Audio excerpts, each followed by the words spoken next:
untuk menentukan apakah ada konflik of interest atau tidak. Nah, diantaranya dari 5 aspek itu adalah yang pertama, saya tidak pernah menangani perkara ini baik di tahapan Dumas, penyelidikan, penyidikan, penuntutan ataupun persidangan selama saya berada di KPK. Yang kedua, pada saat OTT terjadi pada tanggal 9 Januari, 8 atau 9 Januari 2020, saya bukan lagi menjadi juru bicara KPK.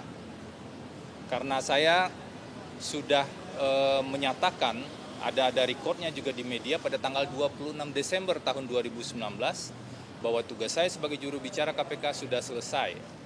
Bahkan itu hari pertama saya masuk kantor setelah pimpinan KPK baru pada saat itu mulai bertugas. Karena beberapa hari sebelumnya saya tidak masuk kantor karena sakit.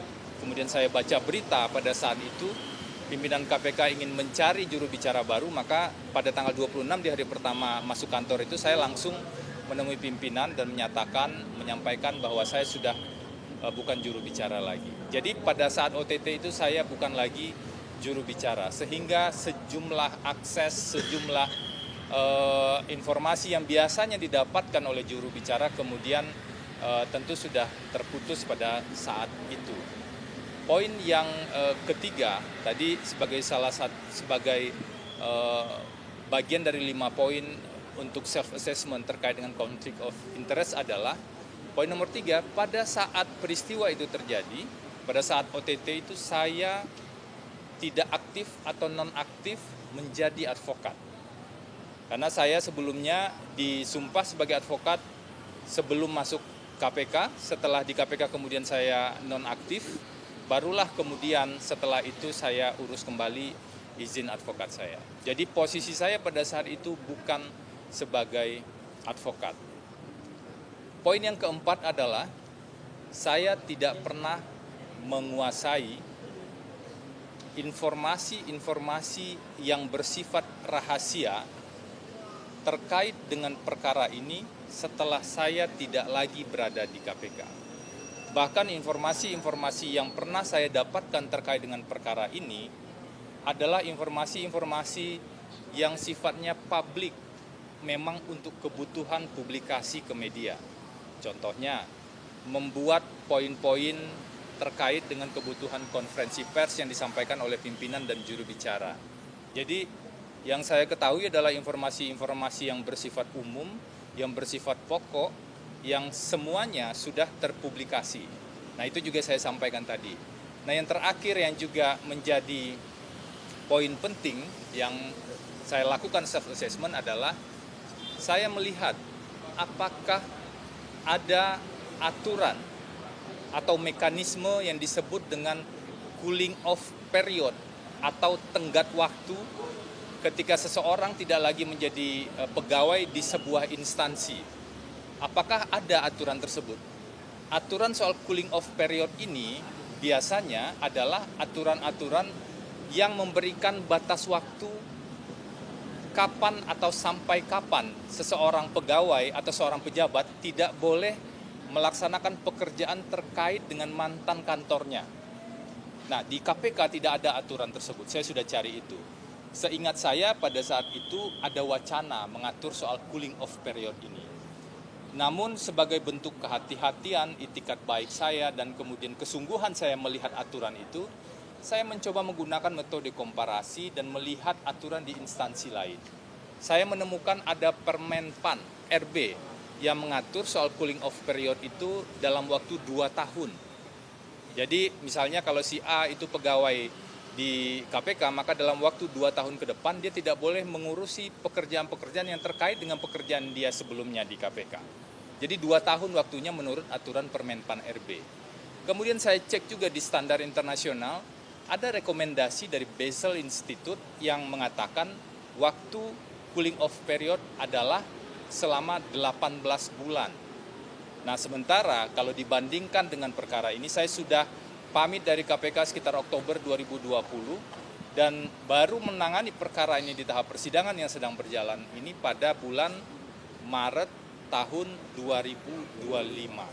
Jadi sesungguhnya jaraknya jauh sekali, lebih dari 4 tahun. Nah, berdasarkan 5 aspek itulah, di self-assessment itulah kemudian saya memutuskan untuk mendampingi Pak Hasto. Mendampingi Pak Hasto ini tentu saja bukan membenarkan kalau memang ada yang salah ya, tapi menguji semua fakta yang ada di berkas perkara di forum persidangan yang terbuka untuk umum.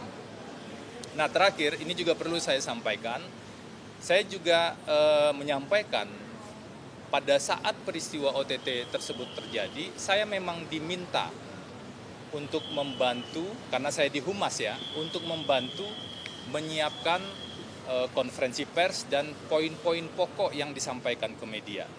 Jadi saya hadir di rapat yang terkait dan kemudian fokus saya adalah bagaimana agar informasi tersebar pada teman-teman media secara cukup, proporsional, tetapi lengkap untuk akuntabilitas pada publik.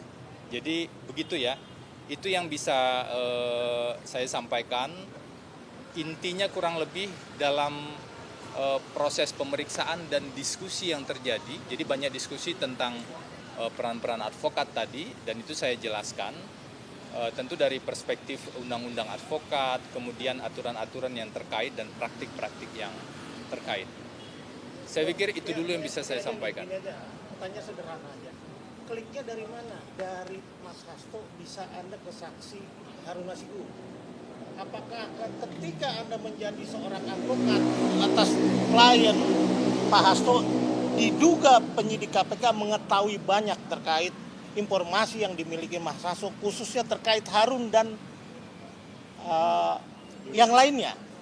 Apakah itu yang diduga kuat menjadi pemikiran penyidik sehingga harus mengkonfirmasi ke Anda soal HM dan Doni?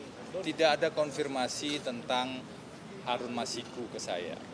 Tidak ada konfirmasi tentang misalnya hal-hal yang detail terkait dengan yang Anda tanyakan tadi. Yang ditanya ke saya lebih terkait dengan pelaksanaan tugas saya sebagai advokat. Tentu saja dihubungkan dengan karena pada bulan Januari tahun 2020 tersebut saya masih pegawai KPK, tapi bukan lagi juru bicara KPK. Lalu kira-kira disampaikan nggak kenapa Anda dipanggil menjadi saksi atas tersangka 2 tadi Harun? Sementara Anda sudah menjelaskan beberapa aspek, kemudian kira-kira apa penjelasan dari penyidik sehingga Anda diminta menjadi saksi? Enggak, penyidik kan punya pertimbangan. Saya menghormati pertimbangan penyidik tersebut dalam pelaksanaan tugasnya. Itu saya pikir ya bentuk saya menghormati itu saya datang kan. Kemudian ketika ada pertanyaan ya saya jawab, saya jelaskan apa adanya agar lebih clear saja sebenarnya. Mungkin itu dulu yang bisa saya sampaikan karena ada agenda lain. Silakan kalau teman-teman organisasi advokat ingin menyampaikan sesuatu.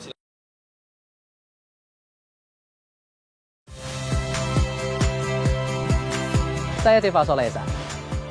Saksikan program-program Kompas TV melalui siaran digital, pay TV, dan media streaming lainnya. Kompas TV, independen, terpercaya.